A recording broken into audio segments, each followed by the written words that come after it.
Live from the Washington, D.C. area, it's the Inside Scoop, Emerald Planet. All the ecology news that our viewers want to know. Now, here's your host, Executive Director of the Emerald Planet, Dr. Sam Lee Hancock. Hello, I'm Dr. Sam Hancock, President and Executive Director of Emerald Planet and Emerald Planet TV. We're coming to you live from Astana in Kazakhstan as we look at this fantastic and large nation as it moves to renewable energy and as it becomes a world leader as far as the use of renewables and its mix of fuel for its citizens in a rapidly expanding and growing economy. And we have a gentleman standing right beside me who is a part of that and actually a leader in all of this energy that's going on in Kazakhstan. His name is Zhomart Mominbayev, and he is the General Director, CEO of the Samruk-Green Energy. And thank you for being with us on Emerald Planet TV. Thank you very much for inviting me.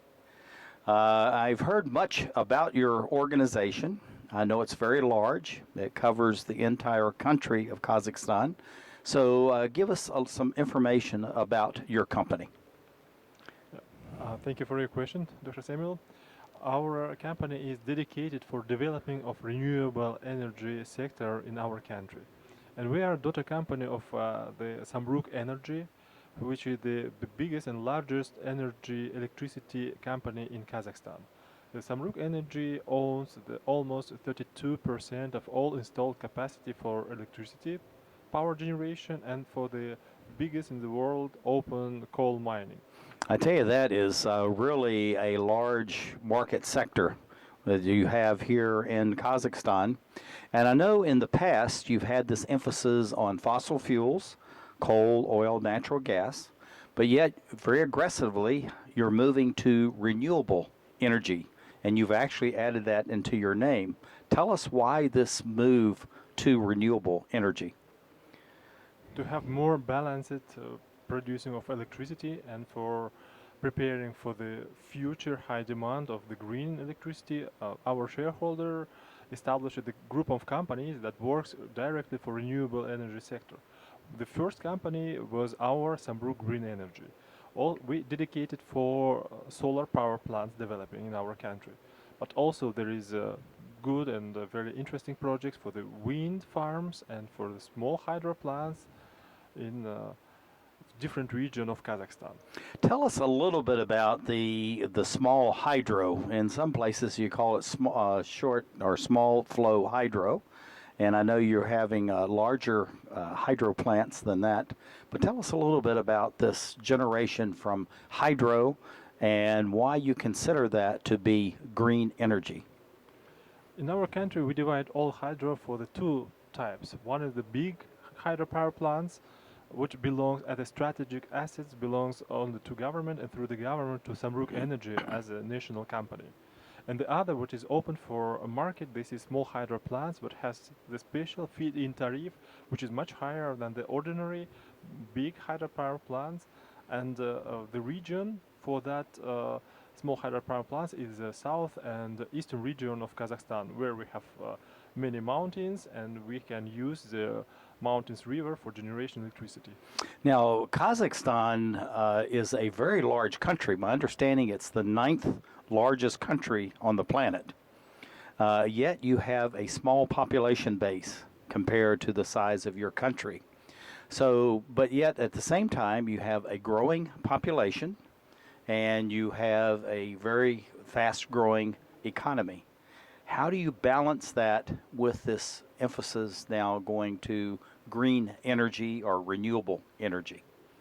The renewable energy, this is a trend for many countries, for the global, and we are the country, we made that the next year will be an expo in our capital city in Astana with the name of Future Energy.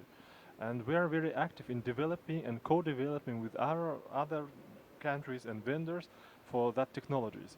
And we believe that the early we will start, the easier will be for us in the next time in the future. I'm going to ask, this is kind of a two-part question, but the first part of that is that the board of directors of your corporation has determined that they want to be moving into renewable energy, as well as you're saying the citizens of Kazakhstan really are very interested and committed to renewable energy. Why do you think Kazakhstan, as an emerging market nation, is very aggressively moving into the renewable energy field? And why does the citizens and your board feel this is so important that you're now investing very heavily in that area? The citizens of our country is really interested in renewable energy because we have a really good condition for that. We have many lands, we have good wind, and we have this possibility to install all that renewable capacity in our country.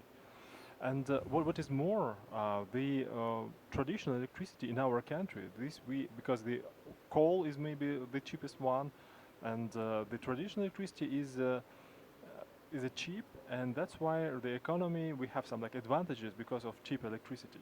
And the development of renewable sector, this is under control. We have a target to have the 3% of all generated electricity, on all of consumed electricity, we have to generate by renewables till 2020. So this is not too fast, but this is a good pace to be in line with all global trends for renewables. And then also you have targets set by the government, which has been endorsed and reinforced by the parliament for 2030 and 2050. What are those targets for renewable energy? For renewable energy for 2030, this is 10%, but for all alternative source of energy, this is 30%.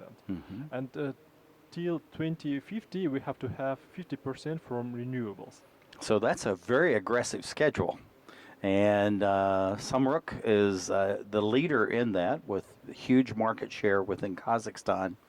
So what are you doing? What are these next steps that you're taking so that you're actually either on target or ahead of target for these mandates set by the government?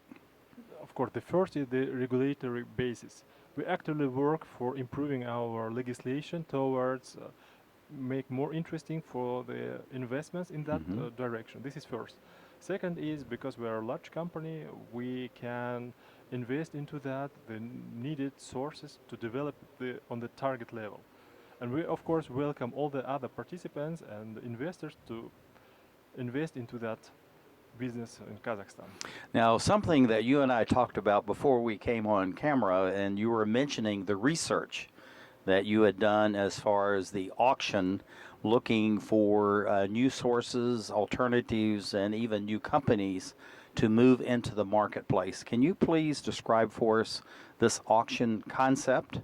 And why do you think that would be good both for Kazakhstan, but also for other countries around the world? Thank you for this question. This is really interesting. And we have for that two types. First is technical and second is economical. From the economical point of view, we want to reduce cost of green energy. And from the, we have, as we already said about that, we have the targets. And right now, the companies who want to build the renewable energy sources in Kazakhstan, they are very high. And to make the competition between them and competition is healthy, we want to find the strongest and the more reliable company that can develop renewable sector in our country. And the auction will provide us the transparent tender and to find the best choice with the less price. So looking at this transparency, this is one of the things that I found very interesting in Kazakhstan is that the efforts of the government, the efforts of the industries here really has focused on transparency to let others know what's going on. Why do you think that's a feeling but also a reality in Kazakhstan to have this open transparency about these types of investments and the future where you're going for Kazakhstan? We believe that only on that transparent way we can firstly be very interesting for investors and to be very open in front of our citizens. So the citizens should know that the technology that we use and the loan that we attract to Kazakhstan to develop this market is very competitive and it's very reasonable. So they can be very sure that only on that basis we can be very open with our population, with our citizens. So what you're doing then is you want to be very open about what you would consider best practices, whether it's being generated and developed in Kazakhstan or it's being brought in from overseas. Is that correct? I think that that is like a best practice, and we believe that that will work out very well in our country. That's why we want to attract the company that also takes this openness and transparency as the first idea to work with other partners. That's fantastic. Talking about 2017 Expo Future Energy, tell us about the importance of that, not only for Kazakhstan, but also for the companies and the countries who would come and participate in 2017 Expo Future Energy.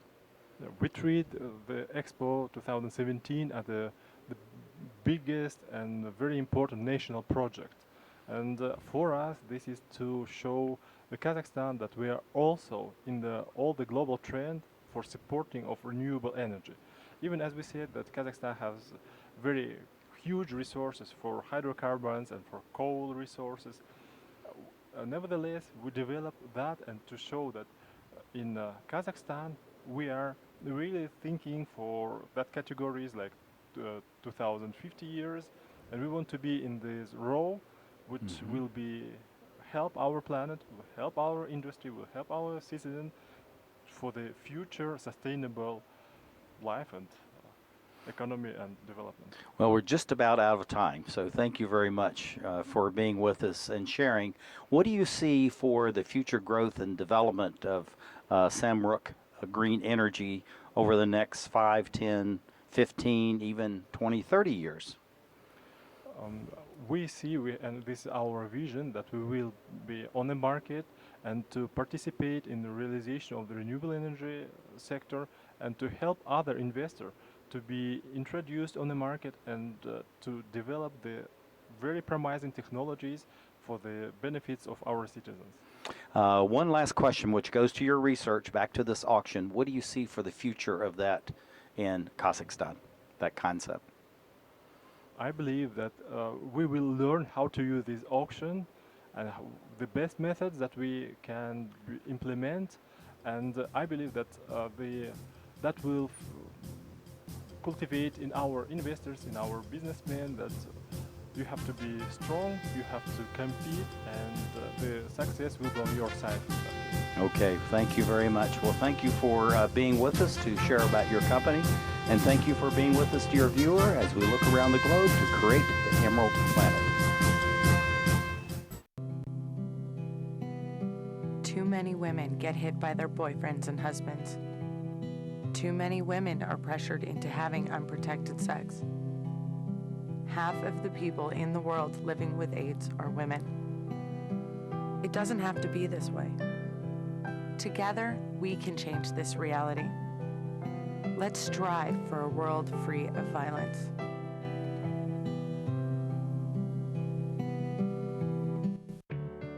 At Volunteers of America, we don't just give kids a way to stay off the streets. We give them the tools they need to reach their full potential. We don't just help the elderly receive needed care. We help them live life to the fullest. We don't just provide food for homeless individuals and families. We provide job training and placement so they can buy groceries. Volunteers of America is a national organization that for over 100 years has provided programs and services that allow people to overcome their challenges to become vital members of their community. At Volunteers of America, we don't just help people, we help people help themselves. Find out how you can support the programs that are working in your community. Contact Volunteers of America today. Call 1-800-899-0089. Drivers face all kinds of distractions. Guys, stop playing now. Before your wireless phone becomes one of them, stop. Drive safely. Keep your phone in easy reach and dial sensibly. In bad weather or traffic, call later and use a hands-free device. Remember, with wireless, safety is your call.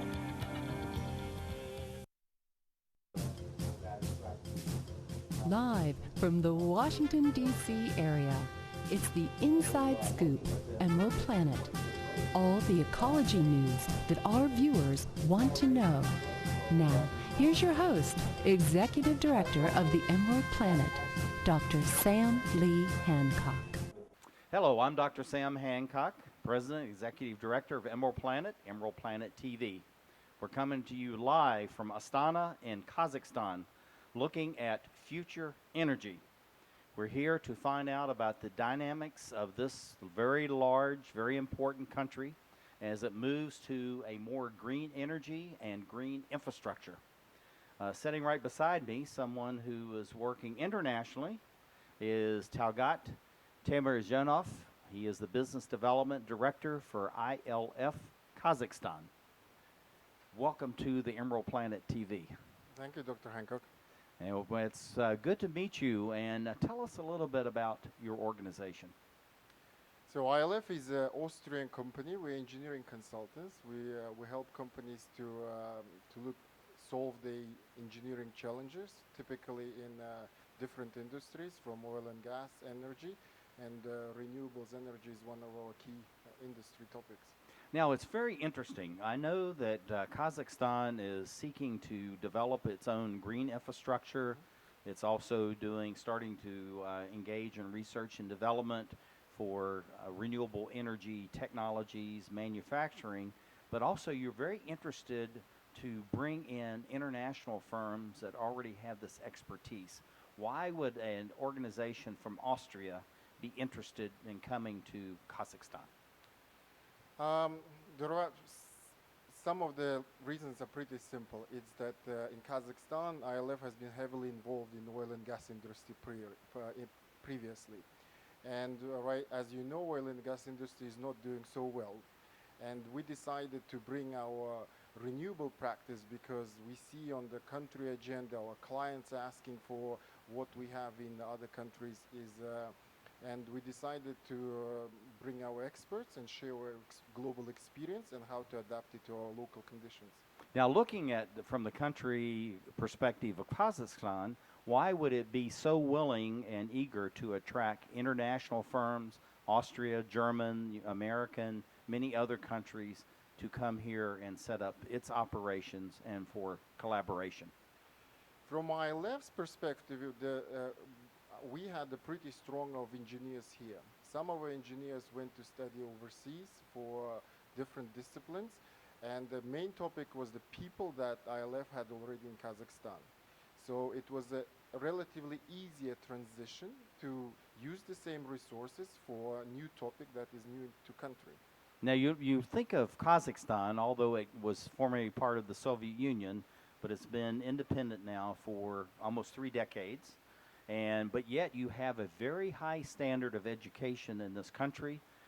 Most people have virtually all have high school degrees, university, but many people have masters and PhDs. Why is there such an emphasis in Kazakhstan on education, and particularly in the hard sciences? Must be our traditional roots is that it was for generations Kazakh valued education, and our grandfathers, it was something we taught from the very young ages, that you have to study hard if you want to be somebody. So people put a lot of emphasis from parents, grandparents, society, the whole system puts a lot of pressure to education.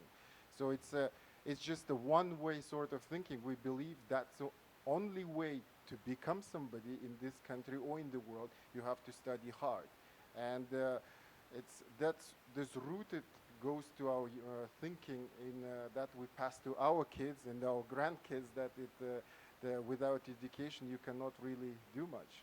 Yeah, but there's really an emphasis. I mean, in many societies, it's on the languages, the romance of the society. But yet in Kazakhstan specifically, but also other countries in Central Asia, there's been this real emphasis on the hard sciences, the mathematics, the STEM kinds of courses. Why that particular emphasis, which now is helping propel you as we go towards 2050? I believe it's a part of our Soviet heritage. Is that the Soviet Union had a strong traditions in the STEM, and anything from the aerospace to conquering the large fields.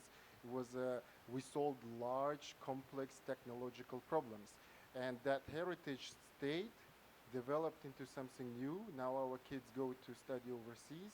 So it's and the engineering disciplines are preferred because I think we passed this phase when we believe that all the problems will be solved by economists and lawyers. Now we believe that real problem solvers are the engineers. Now, this is very interesting because the United States is going back and rediscovering that because in the earlier history, great emphasis, as far as engineering and architecture, these kinds of skills, more in the soft areas in the 60s, 70s, 80s, early 90s, and now we're going back to that. So it's almost that Kazakhstan and the United States are meeting each other. But looking at this as the future, you're sending many children, and they're being carefully selected to go and study abroad, many to the United States, but the UK, Canada, Australia, and many other countries as well. And why send your young people abroad instead of keeping them here? Because you have excellent universities in Kazakhstan. True. I think that you have to. I believe that there are two ways. You have to study here. There is one way. You can transform here. But I think in the global world, you have to learn from the best in the different parts of the world. So it's you have to conquer the both ways, in my opinion. Study home and study overseas and learn from the both worlds. I think that's really an excellent idea. Now, as you're carrying forward in 2017 Expo, Future Energy is going to be the theme of that. And this is actually being very heavily promoted through the Ministry of Foreign Affairs, the Ministry of Environment and Energy, all these others. But yet the president himself has taken a real leadership role in this and really is inviting the world to come to Kazakhstan. And it's a very large investment that this nation's made. Why would every level of government and even society has been committed to this? Why such an emphasis on 2017 Expo, Astana, Future Energy? I think there is a lot of controversy going on that everybody knows Kazakhstan for our hydrocarbon potential, our nuclear resources, our coal resources. But I think we understand that if you look thinking long term, those resources are going to be exploited at one point in life. You have to think in future, and to make sure it works for future generation, you have to start acting now. And I think Astana will be a great platform to start the discussion, to make some frame agreements, and to take it from there. Because if you don't start it now, it will be too late, and maybe your children will be not so happy that you haven't thought of this before. So I think the Astana is just the starting point. Yeah, and it's interesting that Kazakhstan is a very old and ancient society, has very rich cultural roots, but yet in some ways it's very forward thinking.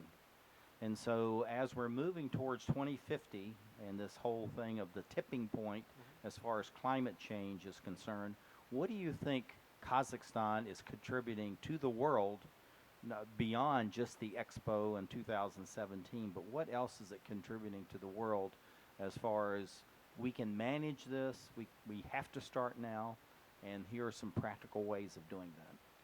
I think we have to look at the country's location. We are located in the heart of Eurasia. We are a great bridge between Asia and Europe. We have a great connections to United States, and examples of international American companies operating could be shown. We work very well with the Chinese companies. We speak fluent Russian. So I think it's the biggest advantage of Kazakhstan is our location. It's some people think it's a landlocked, it's a disadvantage. We can turn it into advantage. The second, I think, is the people. We are very open. We like to communicate with other nations, and I think people find that very approachable. And third is we are not afraid of challenges. I think we live in one of the harshest climate conditions, but we are growing, we're getting bigger. It's just, I think it's a good example that this can be done. Yeah, so as I've said many times, Kazakhstan is a best practice in itself, not only the best practices that you have here. We're running out of time, but something I've been wanting to ask, and I think you may be just the gentleman to do that, the Silk Route. Okay. This goes back thousands of years. Yeah. It was trading. It was a flow of information back and forth, almost just like in the internet age, only then it was camels and, feet that were making it. How do you think that unique aspect of Kazakh history is helping it now as we're in the 21st century? I think it's historically Kazakhs been very diplomatic people. We managed to balance the great powers of Asia and trade with Europeans. So I think this is passed from father to son, from son to next son. It's something that we're trying to be extremely diplomatic, and I don't think we are neutral. We have a position, but our position is that we have to work together. So I think the countries come to us when they want us to be a mediator for difficult problems happening in neighboring countries. So I think as a fundamental advantage of our Kazakhstan is our diplomatic skills rooted in our history. And all comes out of that very long history that you have.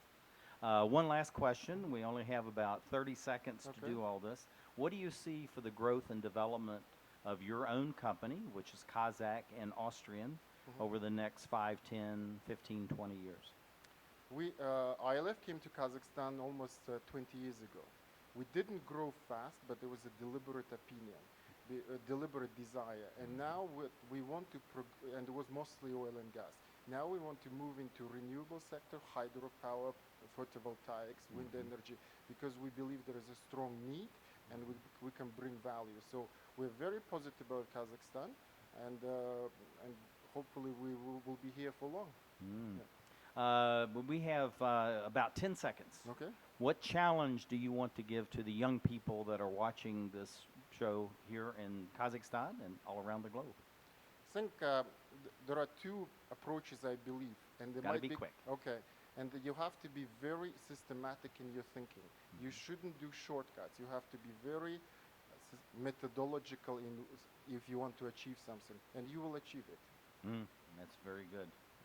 Well, anyway, thank you for being with us and sharing about the ancient and the modern of Kazakhstan. I think it's wonderful. Pleasure to be here. And thank you for being with us. I'm Dr. Sam Hancock, and live in Astana in Kazakhstan as we look at the future energy of this great and large country. Thank you for being with us as we look around the globe to the great emerald planet. The stem cell issue is being debated throughout the country.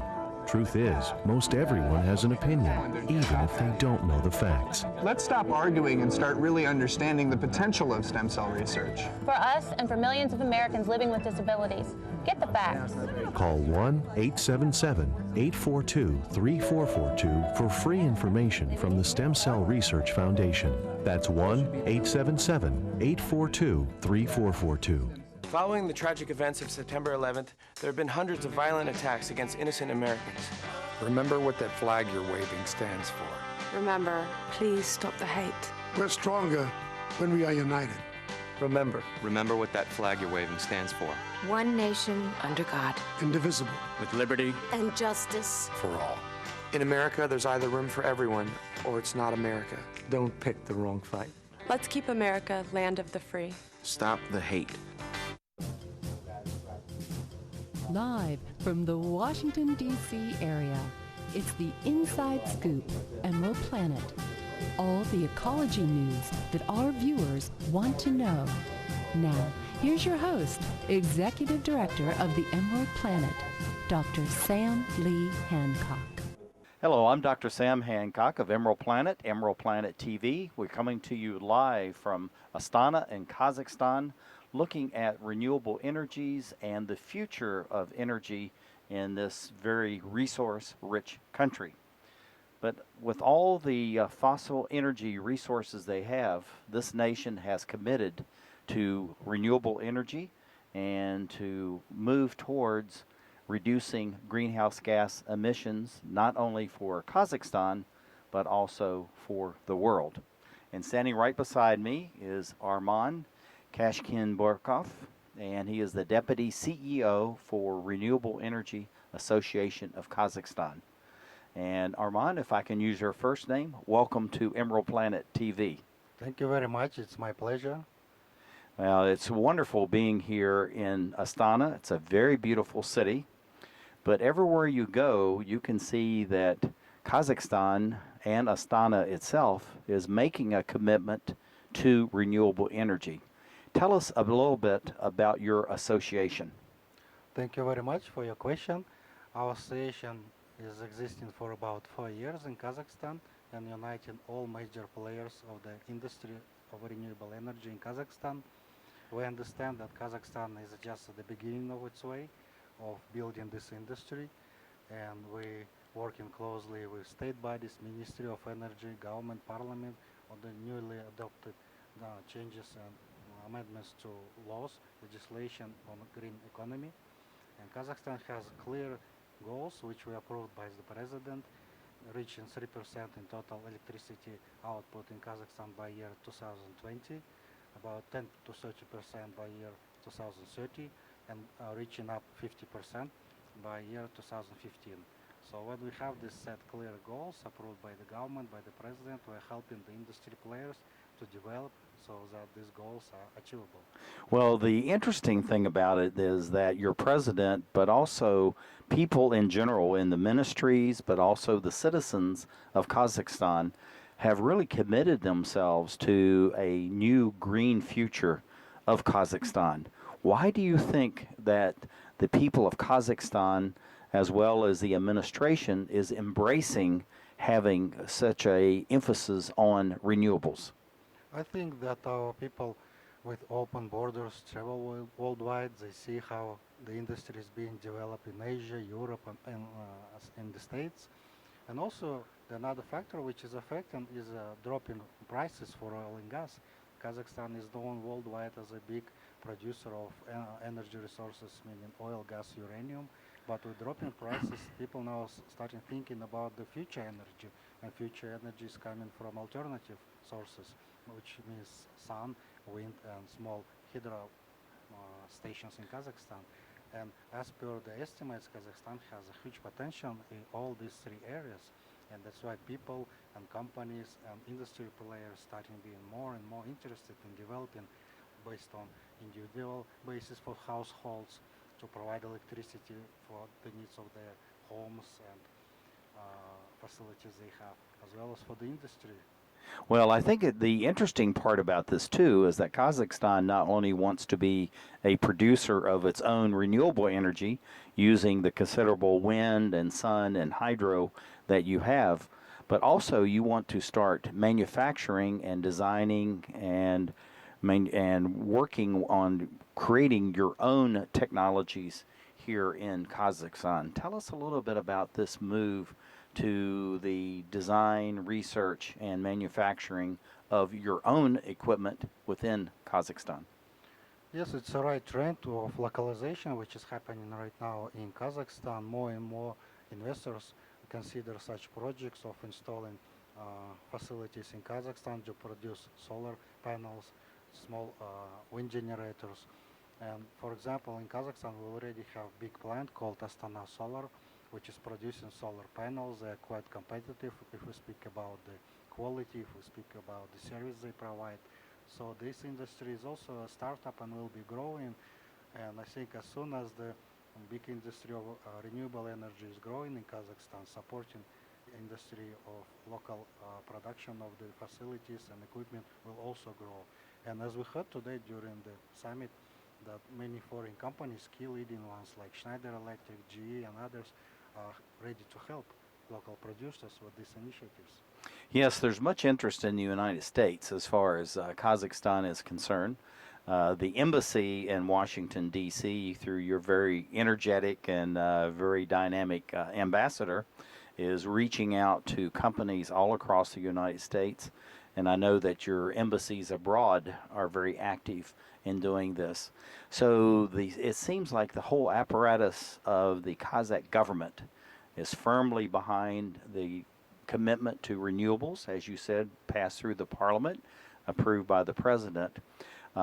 Going to the elected officials in Kazakhstan, why are they so eager to embrace renewables just as the citizens of Kazakhstan are doing the same thing? I think government clearly understands the need for development of renewable industry, taking into account pessimistic scenarios for oil and gas and other key leading industries in Kazakhstan. Just like in the Gulf countries or elsewhere, they start thinking in advance what's next, how the economy will survive, taking into account increasing GDP. It will need more energy, and that energy should come from renewables. That's why the new draft law was adopted. It's creating favorable investment conditions for foreign and local domestic investors into the industry. That all will help to grow the industry. This strong support from the government, Ministry of Energy, that we have. Well, and the interesting thing about this, beyond the Ministry of Energy and others, the Ministry of Foreign Affairs is taking a very active role in all of this development for Kazakhstan as well. And you're having the 2017 Expo, Future Energy.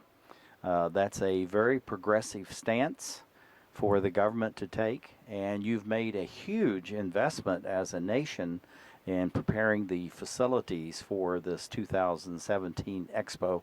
Tell us a little bit about Future Energy Expo. Yes, you're absolutely right. Next year we're going to have a World Expo exhibition in Kazakhstan, 2017, in Astana, in our capital where we are now. And the topic will be future energy. So the future energy will be devoted fully to what comes after oil and gas. And these would be, as we all know, sun, wind, and water energy. Government have invested big resources already and funds into the construction of the Expo City. And we plan to invite all the major leading organizations and companies like IRENA, International Renewable Energy Association, and others to present their know-hows, to present their plans for development on the territory of CIS, custom unions, Central Asia, and Kazakhstan. And if we speak about this deeper, Kazakhstan is taking again a lead among all 5 Central Asian republics in that sense, developing renewable energy industry, holding such big World International Expo, and we hope that it all be beneficial and fruitful to development of the industry at the end. Now, this is going to be the largest such expo, the largest such conference, because it's a conference and expo at the same time in Kazakhstan. So that was a tremendous investment by your government. So looking just at the expo itself, which is sanctioned through the International Exposition Bureau, why do you think the government was willing to make that investment to have and host such a huge event?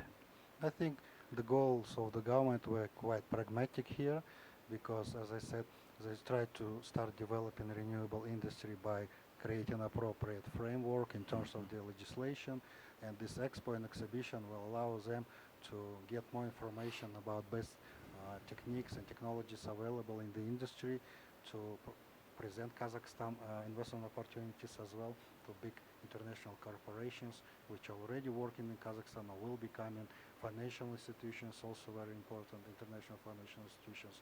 So I think that will all help to answer the questions which have the people of Kazakhstan, why we need renewables, the government. International cooperation is the best way to go.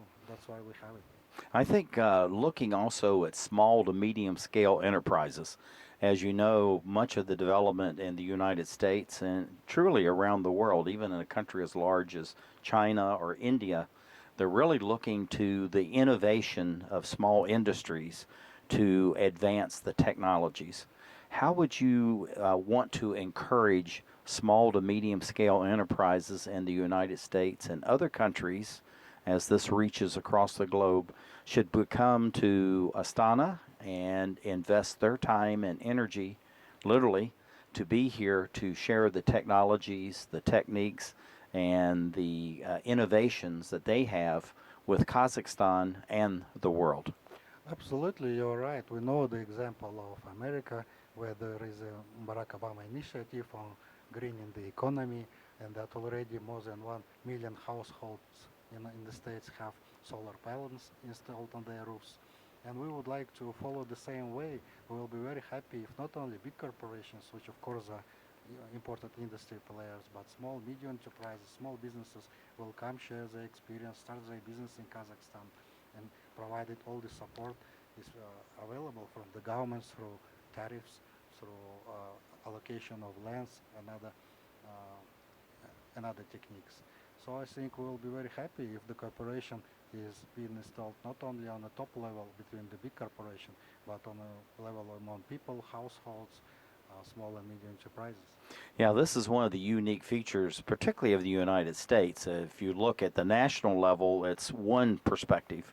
But if you look at the real innovation, it's at the local level, small to medium scale enterprises, counties, cities, states.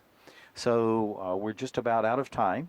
So share with us how you think that your association, Renewable Energy Association Kazakhstan, can be involved in encouraging these small to medium scale enterprises to come during the 2017 Expo.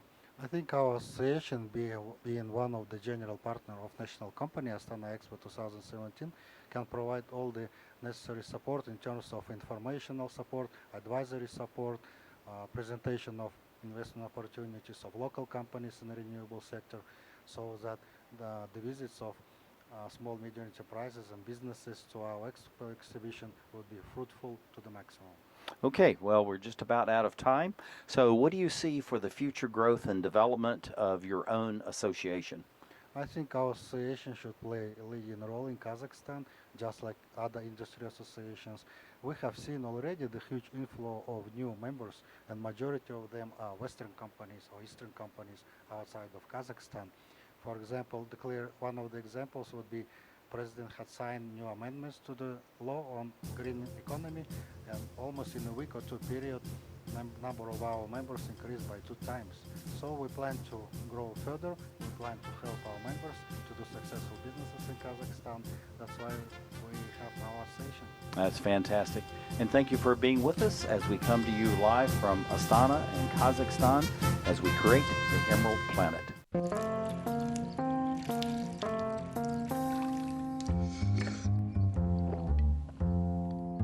Here, kitty, kitty. Here, kitty, kitty, kitty. Here, kitty, kitty. You'd think it would be easy to tell which kids have trouble with their eyesight. But that's not always the case. Even though 1 in 4 children may have a vision problem, eye doctors tell us the symptoms aren't always so obvious. We do know that 80% of all childhood learning is visual. And without good vision, kids can have trouble learning to read and may fall behind in school. For clues on how to spot the real-life signs of childhood vision problems and what parents can do, visit checkyearly.com. A public service message from the Vision Council of America, and reading is fundamental.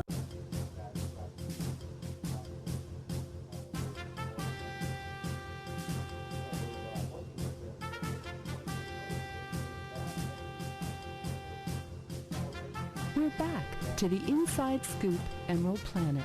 Here again, your host, Dr. Sam. Hello, I'm Dr. Sam Hancock of Emerald Planet TV, and we're coming to you live from Astana in Kazakhstan. And we're looking at Kazakhstan as being a truly internationalizing country.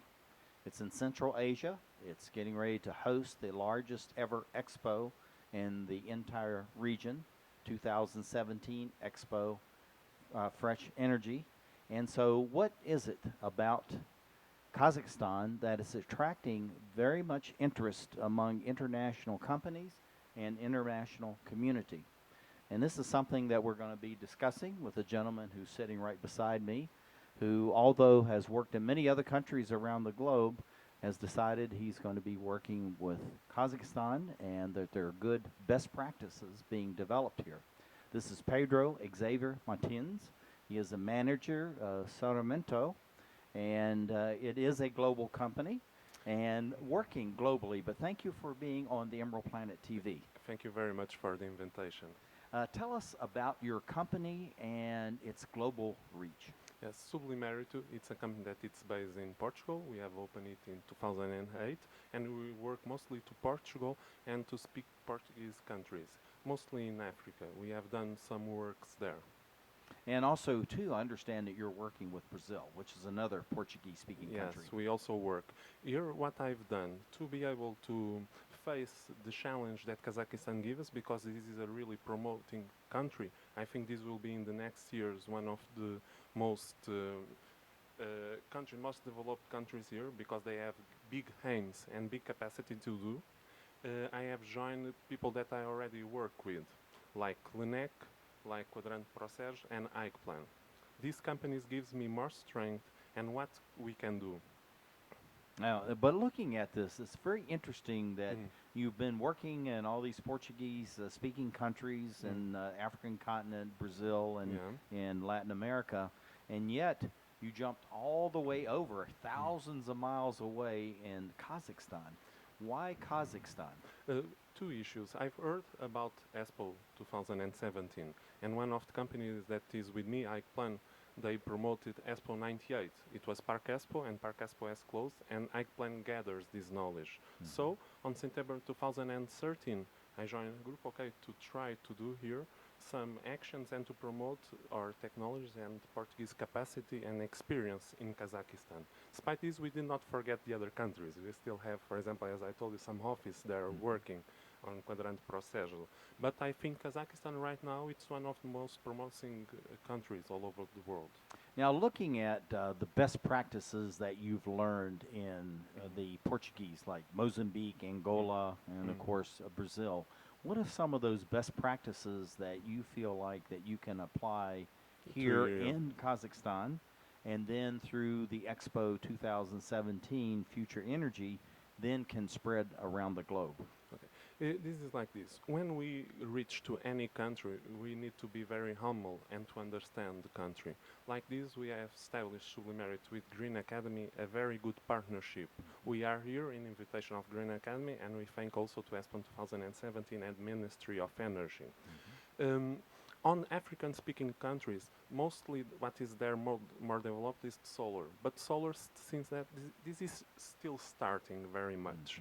Brazil, before this crisis, was also very depending of petrol. And despite this, for example, we can do projects of wind and also about solar energy, and we have this experience. But here in Kazakhstan, we can gather lots of technologies that we can promote and do here. For example, I will talk you also a little bit about LENEC after, about these issues. Okay, you're really much leveraging the collaborations that you've established around the world, and so you reach far beyond the borders of Portugal. Yes, working with your European companies, and then now you're working in Kazakhstan and bringing together. And of course, there'll be many, over 110 countries have signed the protocols that they're going to be here at 2017 Expo. So talk about some of these collaborations and why you think this is so important, both for development of green economies and green energy, not just here, but also around the globe. For example, now the water is one big problem that we have in the world. And here in Central Asia, it's because we know that there are some problems between the countries. LENEC is a state laboratory. We have 700 people working there. And we are doing some big projects, for example, Piano, that it's a cooperation between UA and China. This is to study water management. This was signed on 27 January. Bingo, this is a program to study the climate changes. And as we are a state laboratory, we have there 7 departments. On each of these departments, we can bring several issues that we could put here in Kazakhstan that it's not still using. For example, the incorporation of waste in the production of concrete. Like this, we diminish the emissions of CO to the atmosphere. And we are doing these studies inside LUNEC. The studies of new materials. We have materials departments, and there we are the responsible for the homologations and for the standardizations of new products on Europe. LUNEC as one of the bigger seismic platform in the world, and they were responsible for the implementation of the Eurocodes in Portugal. They are one of the entities that done this in Europe, and one of the entities is responsible. Like this, the transition of Kazakhstan from the Russian codes to the European standards, this is really important. And like this, what we need to do, to understand both ways, both sides, and to take the good things that each one has. And like this, I think Kazakhstan will promote, because on Europe, we don't have this idea of these Western things. And there are lots of things that are well done. But in my opinion, this has stopped a little bit in the time. And right now, we need to recover, because they had all this money on petrol, on fossil energies. And right now, with these problems and the changes of thinking, and because of this is very important, this Expo 2017, this will be a real opportunity, because right now the people, okay, you in Europe that have for several years to study and to see these technologies, what is your experience? What could you bring good for here? For example, we have there one program that now is called Marsol, before it was Gabardine, this is a development, to study underground waters in semi-area zones. And like this, we do the captation, the retention, and the usage of these issues, for example. In LUNEC, we have lots of studies in environment and all this, and I think we could be a plus like this. My idea is with LUNEC to do some cooperation with government. For this, we are counting with Green Academy, of course, in things they see, because they have lots of partners, okay? And we are always ready to talk with any institute, with any person, because I think knowledge and sharing, it's really important. After, what we can do on contracts, on cooperations, this is another issue.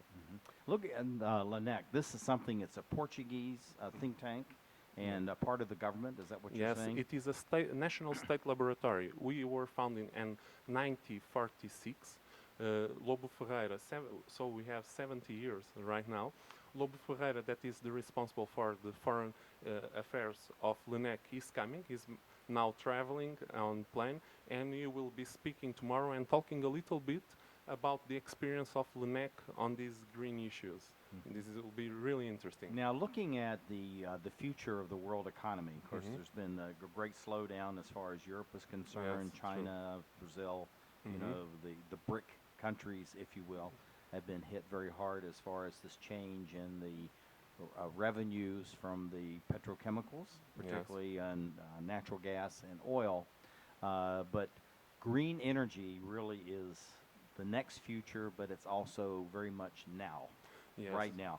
So how do you see Portugal, which is a smaller society, a smaller economy among the European Union, yet still has, it seems like Kazakhstan has a great vision and a great goal to really have a positive impact on regional but also the world economy. What do you see coming out of the Expo and coming out of your work here that really is taking Brazil, Kazakhstan, you know, beyond very traditional countries that have been some of the leaders in the green economy? We are small, the Portuguese, but we normally think big. On your history, we do not fear challenge, and we have some of the best engineers in the world. On technology, if you study even on dams, for example, it does at LUNEC that does the control of all the dams in Brazil. We do this because we have an internal informatics center and also a specific scientific laboratory just to develop this instrumentation. And with these things that we are doing on Portugal, for example, I know there one company that it's also part, it also cooperates, that is doing solar panels that are fluctuant. They are putting above the water and behind the dam. And like this, we don't occupy space for cultures. We don't need to have to pay money because of the renting, and we also use the cables of for distribution of energy, and we increase very much the distribution on them. So the Portuguese, we can say we are idiots. This is good, on the good way. Very of smart idiots. Yeah, we try, Yes. but always with the personal, very humble. I think with Expo 2017, this is an opportunity for any company or country to show the best ways and their best experience on these things. And like this, we can change knowledge among us and to try, on this case, because we are starting here from Kazakhstan, to implement some kind of these issues. For example, I was in Azerbaijan, Baku, the week before I was here, Azerbaijan, and yes. Kazakhstan is more ahead on these issues, on this concern, and this is because of Expo. Because there, in 6 months, 1 year, they will start to worry with green technology. For now, they heard, they know, but they don't interesting very much. So I think Kazakhstan here in the Central Asia can have a role, a very important role, as an example, and after to change knowledge, because right now they are absorbing and they are doing very many smart contacts, and this will be really interesting in my opinion. I think Kazakhstan is a country for the future. Well, we only have about 1 minute left, so we have to be quick. Looking at your organization and looking at the collaborations, what do you see for the growth and development of your work, but also among all the collaborators, and especially with your work with Kazakhstan, that you feel like is going to carry you for the next 5, 10, 15, even 20 years? For now, I'm just thinking next 5, let's see, because we need to do good partnerships with government and also to be well accepted, because one of the problems is the barrier of the language. Yes, despite we have translators, we need to learn. I already know some words, but I still have to learn, and our technicians also. But I think this is a really bright future here. It's absolutely fantastic. Well, thank you for being with us. Thank you very much. Thank you for sharing. We love your energy, your enthusiasm. Thank you for being with us as we look around the globe, as we create the Emerald